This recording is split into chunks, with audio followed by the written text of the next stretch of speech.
Welcome साथियों, आप सभी का स्वागत है आराम साइंस एकेडमी में। और आज का हमारा टॉपिक है मानव रोग। देखिए, मानव रोग की हमने लास्ट क्लास ली थी, तो उसमें बताया था कि बैक्टीरिया से होने वाली बीमारी। ठीक है, पिछली क्लास में हमने क्या बताया था कि जीवाणु के द्वारा कौन कौन सी बीमारियां होती हैं वो। और आज जो हमने बीमारियां लिखी है वो है सारी वायरस के द्वारा होने वाली बीमारी। ठीक है, वायरस जनित बीमारियां कौन कौन सी हैं वो कुछ निम्न मैंने 10 लिखी है। ठीक है, जो इंपॉर्टेंट है वायरस जनित बीमारियां, उनके नाम और उनसे प्रभावित होने वाला अंग कौन सा है और कौन सा रोग कारक होता है, कौन सा वायरस होता है, ये इसको पेपर में डायरेक्ट पूछा जाता है। देखिए, वायरस वाला जो क्वेश्चन है तो उसका सबसे पहला है वायरस में हेपेटाइटिस बीमारी। हेपेटाइटिस कैसी बीमारी है साथियों? वायरस जनित रोग है। इतनी बात समझ में आई? वायरस जनित रोग है। इसका रोग कारक क्या है? रोग कारक मतलब वायरस कौन सा है? वायरस है हेपेडिना वायरस। क्या नाम है? हेपेडिना वायरस। अब ये प्रभावित किसको करता है सर? ये यकृत को, मतलब लीवर के अंग को प्रभावित करता है। हेपेटाइटिस बीमारी किसी को हो जाती है तो किसको प्रभावित करता है? यकृत। हेपेटाइटिस भी कई प्रकार की होती है, हेपेटाइटिस ए, बी और सी, है ना। बी और सी जो होती है हेपेटाइटिस, वो भारत के लिए निम्न है। मतलब ये मान लीजिए ज्यादातर हेपेटाइटिस कोई होगा तो हेपेटाइटिस बी भारत में होगा। ठीक है, ये तो था हेपेटाइटिस के लिए। अब अगली बीमारी है एड्स। एड्स रोग जो होता है, सभी लोग जानते हैं एड्स रोग किससे फैलता है? HIV retro virus. ठीक है साथियों, तो एड्स की फुल फॉर्म क्या होती है? Acquired amino deficiency syndrome. ठीक है, एड्स की क्या फुल फॉर्म होती है? Acquired amino deficiency syndrome. ठीक है, तो एचआईवी वायरस है। कौन सा वायरस है? Redo virus. अब इस रेडो वायरस के किसी में एड्स हो जाएगा, एड्स होगा किससे? संक्रमित यौन संबंध रखने से, है ना, एड्स रोग हो जाएगा। ब्लड ट्रांसफ्यूजन से, ब्लड को एक दूसरे से चढ़ाने से, है ना, संक्रमित इंजेक्शन के प्रयोग से, है ना, इनसे क्या होता है? एड्स बीमारी। अब इसका परीक्षण कौन कौन से होते हैं? एलिसा टेस्ट और वेस्टर परीक्षण, है ना। दो परीक्षण है, कौन कौन से? एलिसा और वेस्टर। इन दोनों परीक्षणों की सहायता से हम बता सकते हैं कि रोगी को एड्स बीमारी है। ठीक है, कैसी रोग है? वायरस वाले रोग। चलिए, अगला है छोटी माता, जिसको बोलते हैं चिकन पॉक्स। देखिए, चिकन पॉक्स जो होती है, इसका रोग कारक कौन सा होता है? वेरीसेला। ठीक है साथियों, वेरीसेला नामक वायरस होता है, वो किसका है? छोटी माता चिकन पॉक्स से क्या होता है? बुखार आता है, तेज सिरदर्द होता है, लाल लाल दाने पड़ जाते पूरे शरीर पे, है ना। तो कौन सी बीमारी है ये? छोटी माता। अगला है साथियों बड़ी माता, जिसका नाम इंग्लिश में लिखा जाता है स्मॉल पॉक्स। छोटी माता को बोलते हैं चिकन पॉक्स और बड़ी माता को बोलते हैं स्मॉल पॉक्स, जो भारत में अब धीरे धीरे खत्म होती जा रही है, क्योंकि हमने चेचक के जो इंजेक्शन होते हैं, चेचक जो होती है वो बड़ी मात्रा, है ना। चेचक क्या होते हैं? मुंह पे दाने पड़ जाते हैं।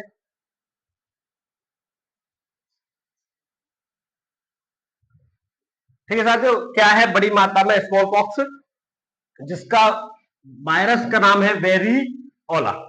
ठीक है, वेरिओला वायरस है, इसका है वेरी सहला। इसमें क्या होता है? चेचक के निशान पड़ जाते हैं, है ना। आजकल इसके टीके, बहुत सालों से भारत सरकार टीके लगवा रही है, जिसके कारण ये बीमारी क्या है?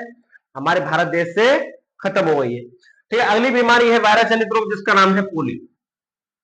अब पोलियो का टीका जिसने बनाया था? जॉन साल्क ने। ठीक है, ये बहुत पूछा जाता है। जॉन साल्क ने सबसे पहला जो टीका बना था वो किसका बना था? पोलियो। और पोलियो भी भारत से मुक्त हो गया है। पोलियो के लिए वायरस जो है उसका नाम है एंटेरो वायरस। ठीक है साथियों, कौन सा वायरस है? एंटेरो वायरस है। वायरस जनित बीमारी है। क्या होता है? सिरदर्द, बुखार और शरीर के अंग जो होते हैं वो डिसेबल हो जाते हैं, जैसे घुटना है, हाथ है, पांव टेढ़े रह जाते हैं, चलने में परेशानी होती है ना, विकलांगता जो हो जाती है पोलियो बेस। ठीक है साथियों, अगला है बीमारी है खसरा। खसरे को क्या बोलते हैं? मिसेल्स। अब वायरस का नाम पूछे तो रुबेला वायरस। कौन सा वायरस है साथियों? रुबेल वायरस। इसके भी लक्षण वही है, सिर दर्द होना, बुखार होना, है ना। ये इसके क्या है? लक्षण है खसरे के। खसरे में भी इस समय कौन सा टीका लगता है? MMR, है ना। 1 साल से छोटे बच्चे के लिए तीसरे महीने में या तीसरे महीने में MMR का टीका लगाया जाता है, जिससे खसरा नहीं। ठीक है। अगला है जेनाइटल हर्पिस। एक रोग का नाम है, क्या नाम है साथियों? Genital herpes. जो कौन से रोग कारक है इसका? Herpes simplex virus. ठीक है, कौन सा होता है? Herpes simplex virus. ये क्या करता है? जननांगों में दर्द कर देता है, पुरुष जननांग मादा जननांगों में दर्द हो जाती है, जलन होती है, खुजली होने लग जाती है। कौन सी बीमारी से? जेनाइटल हर्पिस से। ठीक है। अगला है डेंगू। अब डेंगू का तो सबको पता है, डेंगू सर जी वायरस के द्वारा होने वाली बीमारी है। आपके लिए मैं बार बार बता रहा हूं, पेपर में जो प्रश्न आएगा इनमें से कौन सी वायरस जनित बीमारी है, या किसी बीमारी को लेकर उसके वायरस का नाम पूछा जाएगा। इनके अलावा आपसे नहीं पूछेगा मानव रोग के चैप्टर में। ठीक है। तो डेंगू क्या है? अरबो वायरस के द्वारा फैलता है। बुखार आता है, बहुत तेज प्लेटलेट्स कम हो जाती है, खून की कमी हो जाती है, डेंगू रोग। और किससे फैलता है? अरबो वायरस से। फैलाता कौन है? मादा एनाफ्लीज मच्छर है ना। इसकी वाहक जो होती है, कैरियर है मादा एनाफ्लीज।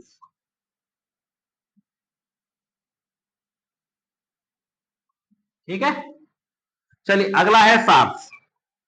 सार्स क्या होता है साथियों? सार्स जो बीमारी है वो बच्चों का निमोनिया कह दीजिए इसको, है ना। एक तरह का निमोनिया होता है। सार्स की फुल फॉर्म है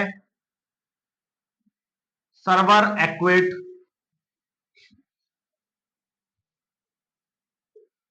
रेस्पिरेटरी सिंड्रोम। ठीक है। इसको बच्चों का निमोनिया भी बोलते हैं। होता किससे है? राइनो वायरस से। ठीक है। सार्स की फुल फॉर्म आ जाए तो सर्वर एक्वेट रेस्पिरेटरी सिंड्रोम। उसी प्रकार से एड्स की थी एक्वायर्ड अम्यूनो डिफिशियंसी सिंड्रोम। ठीक है। तो सार्स जो होता है वो राइनो वायरस के द्वारा फैलता है, लंग्स को प्रभावित करता है। और निमोनिया हमने जो पढ़ा था, वायरस जनित रोग था, स्ट्रेप्टोकोकस निमोनिया डिप्लोकोकस निमोनी से पढ़ा था, वो जीवाणु जनित था, ये विषाणु जनित है। ठीक है। ये सारी बीमारियां विषाणु जनित बीमारियां हैं। और अगला है जीका वायरस। जीका वायरस किससे फैलता है साथियों? एडिस मच्छर। ठीक है। जीका वायरस जो रोग है वो किससे फैलता है? एडिस मच्छर से। इसमें जोड़ों में दर्द, बुखार आदि संबंधी लक्षण हमें दिखाई देते हैं साथियों। ये तो हुए हमारे वायरस जनित रोग। अब मैं आपके लिए बताता हूं, कुछ प्रोटोजोआ के कारण होते हैं, कुछ कवक के कारण होते हैं, एक दो है। और एक हमारा टॉपिक इसमें लिखा हुआ है मानव रोग एवं कुपोषण संबंधी बीमारियां कौन सी है। तो कुपोषण की तो दो है, वो दोनों भी आपके मैं मेंशन कर देता हूं, इसका स्क्रीनशॉट ले लीजिए।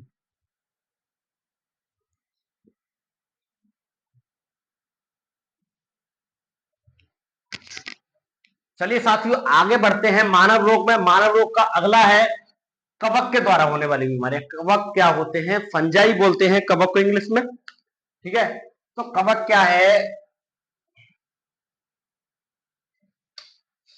आपको जब जीव जगत का वर्गीकरण बताया जाएगा, जब बताया जाएगा कि कवक शैवाल क्या होते हैं, ठीक है, प्रोटोजोआ क्या है। अभी के लिए इतना याद रखिए कि जीवाणु के द्वारा हमने रोग पढ़े, कुछ विषाणु द्वारा पढ़े, वायरस के द्वारा, कुछ होते हैं कवक के द्वारा होने वाले, कुछ है प्रोटोजोआ के द्वारा होने वाले। ठीक है। तो कवक के द्वारा पहला रोग कौन सा है साथियों? दाद। बोलते हैं ना दाद हो गया, खुजली हो गई, है ना। तो दाद क्या होता है? कौन सा कवक होता है दाद के लिए? ट्राइकोफाइटन कवक। ठीक है साथियों। क्या है? त्वचा में जब खुजली होने लग जाती है या सफेद दाग होते हैं त्वचा पे, तो कौन से कवक के द्वारा होते हैं? ट्राइकोफाइटन कवक के द्वारा। कैसा रोग है? कवक के द्वारा फैलने वाला रोग है। ठीक है। कभी कभी ऑप्शन में क्या करता है, जीवाणु द्वारा पूछेगा या विषाणु द्वारा पूछेगा, तो उनमें से कुछ इस तरह के ऑप्शन लगा देता है। हम कंफ्यूज हो जाते हैं कि ऐसा तो नहीं है कोई रह गया हो वायरस जनित द्वारा या जीवाणु वायरस का या जीवाणु के द्वारा, तो इनमें से भी पूछ सकता है आपसे, है ना। तो कवक के द्वारा और प्रोटोजोआ द्वारा। तो पहला दांत का हो गया ट्राइकोफाइटन कवक, त्वचा में खुजली और सफेद दाग। इसी का एक सिमिलर होती है खाज, हम जनरली बोल देते हैं दांत खाज, है ना। तो खाज भी एक अलग होता है, कवक के द्वारा ये होता है। एक्रेकस स्कैबिज कवक है। कौन सा? एक्रेस स्कैबिज कवक। ये भी क्या करता है? त्वचा में खुजली कर देता है, सफेद दाग होने लग जाता है। ठीक है। अगला है एथलीट फुट। एथलीट फुट जो होता है वो फैलता है टीनिया पेडिस कवक से।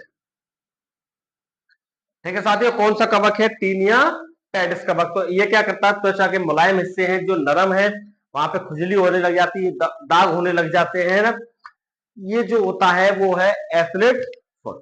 हमको क्या करना है, हमको नाम और इनका कवक कौन से के द्वारा होते हैं ये चीज आना चाहिए, है ना। इनका क्वेश्चन मैचिंग में भी दे देता है, सम्मिलित कीजिए क्या है, तो सम्मिलित में 3 आपके लिए बीमारियां दे देगा और इनके कवकों के नाम दे देगा। इनके अलावा कोई प्रश्न मानव रोग से नहीं बनेगा, ठीक है। यही 2-3 टाइप के बनते हैं, वो मैंने आपके लिए बता दिए। और अगला है प्रोटोजोआ जनित वाले, ठीक है।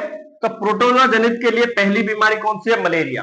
सबने सुना है, देखी है और कईयों के घरों में हुई भी है ना। तो मलेरिया जो होता है वो कौन से प्रोटोजोआ से होता है, प्लाज्मोडियम। अब सर प्लाज्मोडियम की 4 वैरायटी होती हैं, आवेल, वाइवेक्स, फ्लोरी, फैल्सीपेरम, है ना। फैल्सीपेरम जो होती है सबसे खतरनाक, ठीक है। हमको क्या करना है, मलेरिया के लिए सीधा देगा कि कौन सा प्रोटोजोआ, प्लाज्मोडियम। और इसकी वाहक कौन होती है, फैलता कैसे है, मादा एनाफिलीज मच्छर के काटने से, है ना। इसकी कैरियर कौन है, मादा एनाफिलीज मच्छर। मादा एनाफिलीज मच्छर इसके वाहक होती है। प्लाज्मोडियम प्रोटोजोआ है जिसके मलेरिया होता है। क्या करता है मलेरिया, तेज बुखार, सिर में दर्द, आरबीसी की कमी कर देगा। और एक दवाई है, देसी दवाई है, कुनैन पेड़ से, है ना। कुनैन छाल होती है पेड़ की, उसको मलेरिया रोग के लिए दिया जाता है, सबसे अच्छी बताई जाती है कुनैन दवा, ठीक है। अगली बीमारी है प्रोटोजोआ के द्वारा काला आजार, जिसका नाम साथियों क्या होता है, डमडम फीवर। काला आजार का नाम क्या है, डमडम फीवर। फैलती है लेस्मानिया डिनावेनाई प्रोटोजोआ के द्वारा, ठीक है। प्रोटोजोआ का नाम क्या है, लेस्मानिया डिनावेनाई। और इसका जैसे वाहक मादा मच्छर थी, है ना, ये वाहक थी, ये ले जाके मानव शरीर में इंजेक्ट करती है। वाहक मादा एनाफिलिस थी। और काला आजार में है सैंड फ्लाई, नाम है, एक मक्खी होती है जिसका नाम है सैंड फ्लाई, ठीक है। सैंड फ्लाई के द्वारा होता है। प्रोटोजोआ का नाम लेस्मेनिया डिना। क्या करता है सर, बुखार, स्प्लीन और लीवर के आकार को बढ़ा देता है। प्लीहा, स्प्लीन को बोलते हैं प्लीहा, लीवर को बोलते हैं यकृत। इनके आकार में वृद्धि होने लग जाती है। समझ लीजिए आपको काला आजार, बुखार है एक प्रकार का, ये डमडम फीवर, ठीक है। अगला है निद्रा रोग। अब निद्रा रोग क्या है सर, निद्रा रोग भी किससे होता है, प्रोटोजोआ से। नाम है प्रोटोजोआ का ट्रिपेनोसोमा, ये याद रख लीजिए, इंपॉर्टेंट है। निद्रा रोग या नींद वाला रोग कौन सा है, ट्रिपेनोसोमा प्रोटोजोआ। क्या करता है, तेज बुखार, नींद आती है बार बार, ठीक है। ये मुख्य थे कवक के द्वारा, प्रोटोजोआ के द्वारा। ये कुछ हेलमंथ डिसीज भी होती है ना, ज्यादा डीपली जाए तो हेलमंथ डिसीज भी होती है। फाइलेरिया है, एस्केरिस है, ये हेलमंथ डिसीज है ना। इनके नाम है एस्केरियस रोग, एक फाइलेरिया रोग, ठीक है। कुछ प्रोटोजोआ के रोग है, गोनेरिया, वो गोनेरिया नहीं, उसका दिमाग से उतर रहा है, मैं आपको बताऊंगा आगे, है ना। ये हो गया कवक और प्रोटोजोआ के लिए। अब कुपोषण में 2 रोग और थे, क्या थे साथियों, ओरली बता देता हूं। एक तो था क्वासियोकर,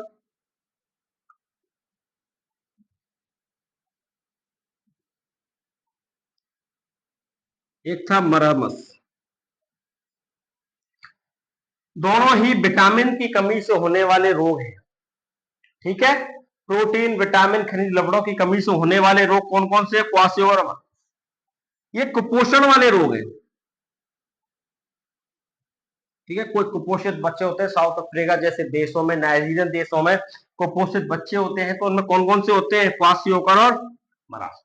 क्वासियोकर जो होता है जनरली 1 से 5 साल तक के बच्चों में देखा जाता है, जिनमें प्रोटीन और विटामिन की कमी हो। और मरासमस होता है 1 साल से कम के बच्चों में, जरूरत से भी कम भोजन उनको प्राप्त हो, उनमें ये रोग होंगे, क्वासियोकर और मरासमस। और कुछ विटामिन के रोग हैं, विटामिन ए का स्कर्वी, रिकेट्स, है ना, रतौंधी, बेरी स्कर्वी, रिकेट्स। ई के लिए, डी के लिए सभी रोग बताए थे। विटामिन वाले चैप्टर को मैं आपके लिए प्लेलिस्ट में बता दूंगा, उसमें से विटामिन वाले टॉपिक को जरूर देखें, ठीक है साथियों। ये होता है हमारा मानव रोग खत्म। मिलते हैं अगली क्लास में। बहुत बहुत धन्यवाद वीडियो देखने के लिए। वीडियो को लाइक, शेयर और सब्सक्राइब करना ना भूलें।